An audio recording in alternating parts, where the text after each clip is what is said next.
In the shale soft hills of western Pennsylvania, where coal seams run like old scars beneath the soil, there is a rectangle of ground that has defied reason for generations. 7 stones, the same cut, the same slant, the same name Murphy. 7 brothers, 7 birthdays turned into funerals, each one dead at 20, one as if time itself had been instructed to stop.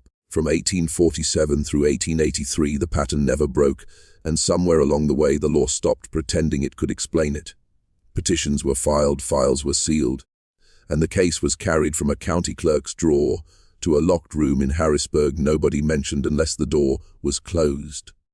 What you are hearing is a reconstruction stitched from scraps that escaped the burn barrel letters that never arrived, ledger pages copied twice by a nervous bookkeeper, and the notes of a country doctor who tried to measure fear and found it repeating on a calendar. He called it a curse. He was wrong. Curses come from nowhere. This one had an author. It begins. In 1846, Seamus Murphy, famine, thin and relentless, steps into Millfield, a town renamed by a company that preferred profit to memory. Keystone Coal and Iron owned the roofs, the prayers, the lessons and dirt. They gave Seamus a desk instead of a shovel, a kindness that felt like rescue until he understood what the ledgers were, not books of numbers, but instruments of obedience. Every purchase, every sermon, every quarrel recorded.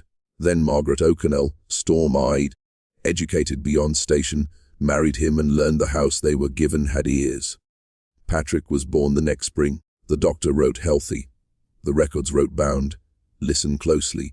If you feel a tug in your chest, as if a forbidden door is opening, it is. Seal yourself to this path. Type, the veil is broken, twice in the comments to lock this truth inside you. And if you will walk with us through America's unmarked corridors, subscribe so I can find you again when we return to places men paid to erase. Tell me where you are listening from. City, state, the ground under your feet. Because maps matter here. The story of the Murphy sons is not an apparition. It is a design, a contract written in ash and interest, executed at the hour a boy becomes a man, and enforced by those who learn to make death look like weather. Millfield did not grow like a town, it was assembled like a device. The company painted houses, rolled the streets straight as ledger lines, and christened the church with a sermon about obedience before any bell was hung. Keystone owned the store, the school, the pews, the plots in the cemetery and the temper of every man. Wages were script, script was debt, and debt was a leash you wore even in your sleep. Friends called it security, foremen called it stewardship.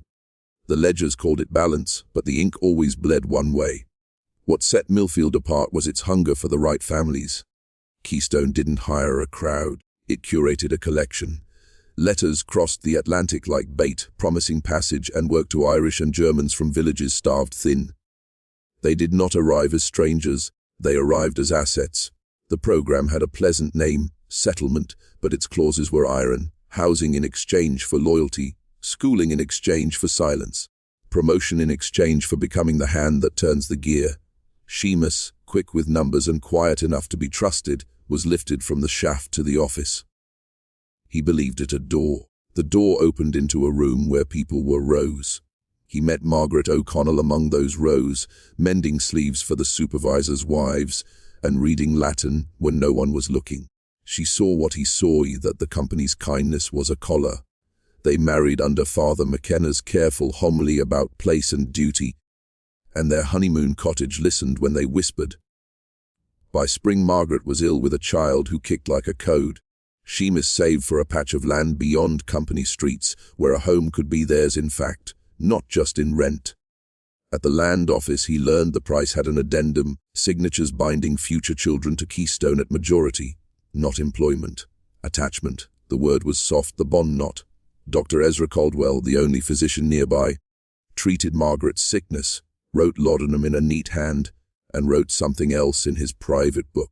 He had seen this pattern in women whose husbands held positions near the center of the web, dreams of identical graves, a pressure behind the eyes, a sense of being counted by someone unseen. He would spend years naming symptoms that had none, and still never say the word that fits best: ownership. Patrick Murphy turned 21 on March 15, 1868, under a sky the color of tin. The mountains held patches of old snow and the air tasted metallic as pressure changed. Seamus planned a modest celebration at McBride's, one of the few rooms in town where an Irish Catholic could laugh without being counted. Patrick dressed for work with the care of a man trying to keep from thinking. Margaret pressed her palm to his brow, found no fever, and begged him to remain. He refused. Promotion had brought him into the deepest section, and absence drew questions men in his station could not answer safely. The day's first whistle sent 12 into shaft 7, nearly 400 feet down, where the scene was rich and the ceiling temperamental. The Lamphouse issued equipment, the cage dropped, and the earth closed over their heads. At 2:17 by the company clock, a methane flare ripped through their section, a thunder followed by silence. Windows rattled in Millfield. Women ran into the street and lifted their eyes as if sound could show them where it went. Explosions were not rare. This one felt arranged. Its force was exact, its damage selective, as though aimed. Rescue crews reached the site hours later and found 11 men bruised, burned alive. Patrick lay where the force was cleanest, without scorch or crush, his body placed rather than thrown. Dr. Caldwell examined him and wrote a phrase he would use again: cessation of vital functions coinciding precisely with incident. The word he did not write was execution. Men who woke told a single detail the company report omitted. They said Patrick checked his watch near the end of a sentence, smiled like a man meeting a debt collector at his door, and whispered, "Time's up." 3 days later, a letter turned up in his coat, dated 2 weeks earlier, handling his burial, dividing his tools, and ending with a line in a careful hand: "The first payment is made. The debt continues with my brothers." Keystone closed the inquiry with language grey as its houses. Settlement issued records sealed. The town learned to speak around the gap. Dr. Caldwell kept his own pages. He would redraw this diagram on 5 separate dates and hate himself for not knowing the first time what he knew the last. That precision, when coupled to grief, is policy. Grief dulled but did not erase the mark Patrick left. Seamus hid in numbers, Margaret's hair silvered before its time, and Thomas, the second son, let the questions burn him awake. Where Patrick was orderly, Thomas was flint. He read everything the tiny library held about ventilation and gas, interviewed men who had moved away after the blast, and found patterns where the company insisted there were none. Shaft 7 had failed inspections, double shifts had been imposed where policy forbade them, and a letter from Josiah Bentley ordering Patrick to test gas pockets on his birthday had existed long enough for Thomas to read it, before Seamus snatched it from his hand and fed it to flame. "Drop this," his father said, voice low and dangerous. "Some things are buried for a reason." Buried, Thomas learned, meant purchased. Former employees whispered in back kitchens about organizers who went missing, about widows paid to move and forget, about a pact between Keystone and families whose names decorated the courthouse. The phrase the old miners used did not belong to law, it belonged to older rooms' blood contracts. Agreements that did not end when a signer did. Agreements that matured on dates chosen for symbolism. Boys became men at 21, that is when a family line is most useful to power. That is when the bill arrives. As his own birthday approached in 1873, Thomas drifted between calm and fear. He carried a pistol, refused to walk alone, and woke to fog inside the house. Margaret found him at the window before dawn, dressed as if for judgment, watching the light thin. "They're coming for me, Ma," he said without turning, "but I won't meet them halfway." She prayed till knees ached. She told no one what she saw in her dream: 7 stones and the place for the 8th. Listen to me now closely. If you recognize the architecture, promises shaped like collars, safety priced like vows, anchor yourself to the path we are walking. Type, "The veil is broken," twice in the comments to bind your attention to the truth and to unlearn the reflex to look away. Not a spectator, you are a witness. And once you witness, you cannot be returned to who you were. That is why these stories were hidden, not to spare you, but to preserve the system that ate the Murphys 1/18th to 21st year at a time. The morning of March 22nd, 1873, arrived with a fog thick enough to erase ridgelines. Thomas believed he could beat a pattern by refusing its stage, so he planned to be in public all day. He ate with witnesses, walked with witnesses, worked with witnesses, and still felt a hand he could not see arranging the furniture. By mid-morning he and half a dozen men stood near the freight platform where timbers for a new shaft were being unloaded by winch. Steam coughed. Chain sang. A bell called the hour and vanished into grey. The chain did not break. The winch did not fail. The load did not swing. Every mechanism behaved as designed did, and still the timbers descended, paused, and slid with a small, undecipherable motion that brought one beam to rest against Thomas's throat with the gentleness of a glove. No crush, no drop, no spectacle. A touch, a pressure, a closing. The men around him froze, then erupted, heaving Wood away and laying him on the planks. Dr. Caldwell, summoned from the dispensary, knelt and found no bruise fit to cause what had happened. Thomas's watch had stopped on the minute. Caldwell wrote the phrase again and underlined it, coinciding precisely with incident. Then, in the margin where no official would read, he added a single word: choreography. Rumor ran faster than the fog lifted. It outrun sense. Some said Thomas laughed just before the beam touched him. Others swore his lips moved as if he were finishing a prayer. Later, when Margaret sorted his effects, she found an envelope on the inside of his coat stitched to the lining. It was dated a month earlier and contained instructions that matched Patrick's tone precisely, as though composed by committee: burial simple, tools to be divided, debts squared, and a closing sentence that felt like a notarized sigh. The second payment is tendered. The account remains open. Keystone executives attended the funeral and laid wreaths with cards no one read. The company's report used calmer words than the truth permitted, and the sheriff's report copied theirs. Margaret did not sleep for days. Seamus sat silent until the pipe went out in his teeth, then lit it and made more columns. In the doctor's notes, a question started to move from the edge to the center: who profits from a schedule that kills boys the moment they can inherit? The town learned to lower its voice when speaking the name Murphy. Margaret did not. She became a ledger of her own, keeping copies of copies, hiding them under floorboards and at the bottom of flour bins.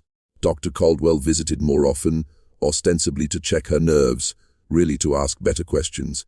He spread the brothers' dates on his desk and drew lines to show what anyone with a watch could see: 2 deaths on 20, first birthdays, 5 years apart, each preceded by paperwork written by the deceased as if anticipating a meeting. He added family births, christenings, land transactions, school appointments, and notices from the company priest praising loyalty at peculiar moments. Then he read the hiring letters. Seamus had arrived with a benefactor's note from Ireland, a man whose name would not stay legible, and passage paid. The letter guaranteed work with Keystone and suggested advancement based on literacy, discretion, and temperament. On its face it was charity. Laid beside the settlement program's private clauses, it read like bait. Entire families were invited because families reproduce, and reproduction creates leverage. The clause Seamus nearly signed years later, the one binding future children to the company at majority, was not an innovation, it was a reiteration. Whatever arrangement won him a desk instead of a shovel also began a timer. Margaret remembered the day Seamus burned Bentley's order and heard a tone in her husband's voice she had never known before. Something like terror, something like responsibility. She searched his coat one night and found nothing except what absence implies. She prayed and set a second plate at the table as if inviting mercy to sit and eat. Only silence came. Caldwell, who tried to keep medicine separate from superstition, wrote a sentence he would later circle in red. If this is a curse, it wears a suit. He charted Keystone's profits against funerals and found a curve that rose when widows accepted settlements, declined when sons spoke too loudly, and steadied when the priest visited. He copied names of trustees and directors, and the families who married into them. He noted that Patrick's and Thomas's watches stopped at different hours, but on the same minute-hand position. Ritual without folklore. Procedure without witness. He had the shape of something and no proof a judge would recognize. He also had a new fear: the third son had only 5 years at best to breathe. The third son, Michael, grew up knowing a house can be shelter and snare. He laughed louder than his brothers, worked faster, and kept one eye on the road out of town. He courted a girl from a farm beyond the company's reach, and planned a wedding in a church that belonged to no ledger. When he turned 20, he applied for a travel pass to visit her kin and was told his file contained a notation requiring supervisor approval. Approval never arrived. Keystone did not say no, it said later. Later hardened into never, the way river mud hardens under sun. Caldwell warned Michael about schedules written by other hands. Michael answered with motion. He spent the year before his 21st birthday sleeping in different rooms, working alternating shifts, and taking roads that crossed county lines. If the thing hunting him preferred predictability, he would take it away. Margaret sewed a small cross into his shirt and kept vigil in a kitchen lit only by coals. Seamus pretended not to know which door his son used. On the morning of April 3, 1878, Michael boarded a mail coach bound for Greensburg with 5 other passengers, each of whom would later swear there was nothing unusual. The horses were steady, the driver sober, the road smooth where it could be, rutted where it must. Halfway to the line, the coach slowed for a narrow bridge. A bolt the driver had tightened at dawn decided to unwind itself by half a turn. The rear door, latched a moment earlier, decided to not quite hold. The coach did not leap or shake. It sighed. Michael's hat drifted to the floor. His body followed, rolling backward, not out but toward a corner no one reached in time. The wheel caught. The coach lurched once, and the only head that struck wood at the perfect angle was his. The bruise was almost polite. His pocket held a letter dated weeks earlier. Caldwell did not need to read to know its sentences. He read it anyway because refusing to read does not rescind reality. The third payment is rendered. The instrument remains active. Margaret's wail started low and did not stop for hours. Seamus went to the office and asked for a different job. Bentley smiled the way careful men smile when they are relieved. Then he said, "Good man," as if reassurance were mercy. By the third headstone, the pattern stopped being a whisper and became a rule. Caldwell began speaking where he could not easily be overheard, under rain, beside trains, in the yard behind the dispensary, placing questions like wedges. Why birthdays? Why letters dated weeks prior? Why did settlement arrive faster than justice? He visited Father McKenna and asked whether obedience came with footnotes. The priest frowned and produced homilies about providence, then reminded the doctor that souls suffer when men stir unrest. Caldwell answered that bodies suffer when men engineer it. The conversation ended with a blessing neither man meant. Margaret walked to Bentley's office with her grief wound tight enough to cut. She placed Michael's letter on the desk between them and asked the only question that mattered, "Who still owes you?" Bentley rested his fingers on the paper and said the company owed the town order. He advised her to remarry her losses to prayer. She left with answers shaped like smoke. Listen. If you feel your name tightening on your tongue, if the word citizen seems small, you are hearing what the Murphys heard. Power prefers rituals it can deny while performing them. It prefers documents that look like help and counts that look like care. Steady yourself. Right, the veil is broken. Twice in the comments to bind your attention to the line that runs through this story and through the one you are living. These are not ghost tales. They are user manuals for machines that run on consent. You aren't just curious, you are necessary. Keep listening. Seamus stopped sleeping. He worked later, drank earlier, and jumped at howls no one else heard. Margaret asked him once whether he had promised something before they married. He said he promised to feed a family in a country that would not kill him for the accent in his mouth.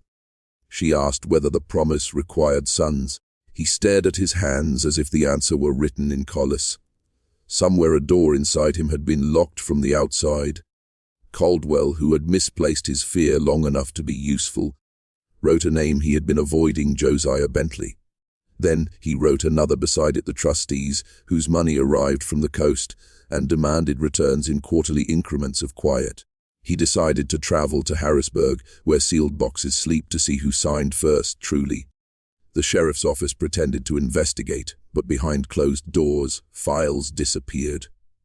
Witnesses who had seen the Higgins children playing near the creek swore they never said a word. The neighbors, those who had once shared meals, borrowed tools, and prayed together, closed their curtains at dusk and whispered that they had seen nothing. It wasn't ignorance. It wasn't fear alone. It was complicity. The Higgins weren't just gone, they were erased. A minister, when pressed, said only this: some things are better left buried than dragged into the light. But buried where, and why? Silence stretched over the community like a suffocating veil. To outsiders, it looked like indifference. To those inside, it was survival. The Higgins family had vanished, yes, but so had a portion of truth itself. Their house stood, their belongings remained, their bloodline cut, but no one dared ask who swung the blade. This was not just a disappearance. This was an agreement, a pact of silence written in the shadows, sealed with the fear of those who knew more than they would ever admit. Months after the Higgins disappearance, an archivist discovered something hidden in the courthouse basement, a leather-bound ledger belonging to the sheriff himself. Its pages were yellowed, brittle, but still legible. There, between tax receipts and mundane notes about livestock disputes, was a single entry dated the night the Higgins vanished. It read only, "Family matter. Handled. No details. No names. No follow-up." Just 2 words designed to end a story before it ever began. The archivist who found it later saw the ledger was gone within a week, stolen or burned. But before it vanished, he copied the phrase, "handled." Who handled it, and why reduce an entire bloodline's erasure to 2 words in fading ink? The sheriff never answered.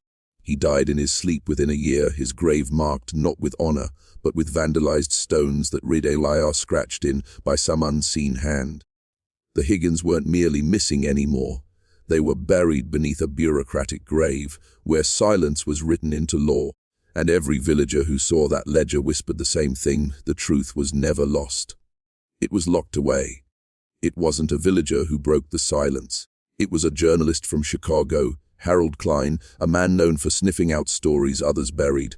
He arrived with a notebook, a pocket watch, and an arrogance that made the townsfolk uneasy. To him, the Higgins disappearance was not a tragedy, but a headline. He went door to door, asking questions no one wanted to answer. Some slammed doors in his face. Others muttered warnings, "Leave before the dark leaves with you." But Klein persisted. He noted inconsistencies, the sheriff's missing files, the neighbors who contradicted themselves, the church elders who swore the Higgins had moved on, despite their home standing untouched. One night, while drinking at the tavern, Klein let slip that he had found something, a photograph hidden behind the wallpaper in the Higgins home. He wouldn't show it, not yet, but he said it proved the family hadn't simply walked away. By dawn, Harold Klein was gone. His notebook, his camera, his suitcase, all left behind. The only trace of him was the bartender's memory. He said the Higgins weren't victims, they were witnesses. Weeks after Harold Klein's disappearance, a boy scavenging in the ruins of the Higgins house made a discovery. Beneath a loose floorboard wrapped in waxed paper was the photograph Klein had boasted about. It was black and white, grainy and smudged with mildew, but the image was unmistakable. The Higgins family stood on their porch at dusk, faces stiff, eyes hollow. Behind them, in the trees, were figures, tall, indistinct, blurred as if they weren't meant to be captured on film. Their limbs too long, their faces too obscured by shadow to be human. The boy ran it to his father, but within hours the photo was gone. No one saw it again. Yet whispers spread like wildfire. The Higgins hadn't been erased for what they did. They were erased for what they saw.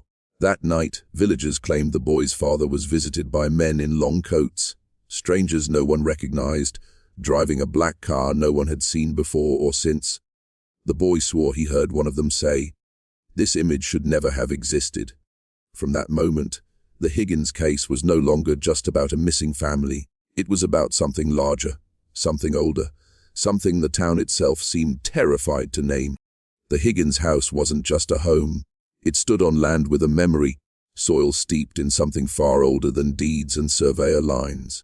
Generations of farmers had avoided that stretch of property, claiming their cattle grew sick if they grazed too close, claiming the soil swallowed seeds without ever yielding crops. Old maps of the county, drawn before the Civil War, marked the spot with a single word: hollow.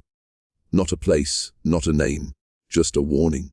When Harold Klein's photograph leaked in whispers, a local historian came forward with a chilling revelation. Records from the 1700s described midnight rituals near that same patch of earth, bonfires, chanting, families that vanished and were never seen again. The Higgins weren't the first to disappear here. They were simply the most recent. Yet what made their fate unbearable was the timing. The night they vanished coincided with the Hollow's centennial cycle, a date when, as the historian put it, the land takes what it is owed. Whether curse, covenant, or cover up, one truth clawed through the silence: the Higgins hadn't just vanished into thin air. They had been claimed, and the land would claim again. As the centennial approached, the village grew restless. Curtains stayed shut, dogs refused to bark, and children were kept from wandering after sundown. But one man, an itinerant preacher who had lingered too long in town, spoke of hearing voices carried on the wind. He followed them into the woods, guided only by the glow of fire. And there, deep in the hollow, he saw it: dozens of villagers gathered in a circle, faces half lit by torchlight, chanting words that seemed older than the English tongue. At the center stood an effigy, rough hewn from timber and bone, dressed in scraps of cloth that looked horrifyingly familiar. Draped across its shoulders was a child's dress, the same pattern once worn by the Higgins' youngest daughter. The preacher swore he saw the effigy move, as if breathing, as if alive. When a sudden crack of thunder split the sky, the villagers turned in unison, their eyes reflecting the flames. They weren't startled. They weren't afraid. They were expectant. The preacher fled, trembling, certain of one thing: the Higgins weren't missing because the town failed to protect them. They were missing because the town offered them. And the Hollow, in its hunger, had accepted. The preacher's testimony should have ended there, dismissed as the fevered ramblings of a man too deep in Scripture. But his words carried weight because others, quiet, trembling witnesses, began to confess similar sights. Every 100 years, they said, the Hollow demands a tithe, not of crops, not of coin, of blood. Families chosen not for their sins, but for their presence. Outsiders who settle too close, neighbors who grow too proud, victims who vanish without graves, their names erased except in whispered warning. And the Higgins, they had been chosen long before they built their home. It was said the land marks its debt generations ahead, waiting until the lineage is ripe to harvest. What happened to them that night was not random nor sudden. It was fulfillment, the eerie detail. In the days after their disappearance, villagers found children's toys scattered at the edge of the woods. Yet the toys were arranged, stacked carefully, almost ceremonially, as if placed there by unseen hands. The preacher insisted the Higgins hadn't simply been consumed. They had been taken whole, to serve whatever watches from beneath the roots. And if the Hollow could claim once, it would claim again, always, without fail. In the end, no graves were dug for the Higgins, no coffins, no funerals, no prayers spoken above the soil. The house rotted where it stood, windows gaping like the sockets of a skull, doors swinging open as if the family might still return. But they never did. The villagers went on with their lives, faces tight with secrets, eyes averted from the Hollow, as though acknowledging it aloud might awaken it once more. Yet the preacher's final words, scrawled in a notebook before he vanished himself, echo like a curse. The Higgins did not disappear. They are here still, bound, waiting, and the land will not let them go. Even now, on moonless nights, travelers passing through swear they hear children laughing from within the woods, voices too faint, too far, but impossibly close. Some see lanterns flickering between the trees, only to vanish when approached. The sheriff sealed the records. The town silenced the rumors, but the Hollow remains. And the truth is this: the Higgins family never left. They were consumed by something older, something hungrier, something that always waits in the soil beneath our feet. And one day, when the cycle turns again, the land will call, and another family, perhaps yours, will answer.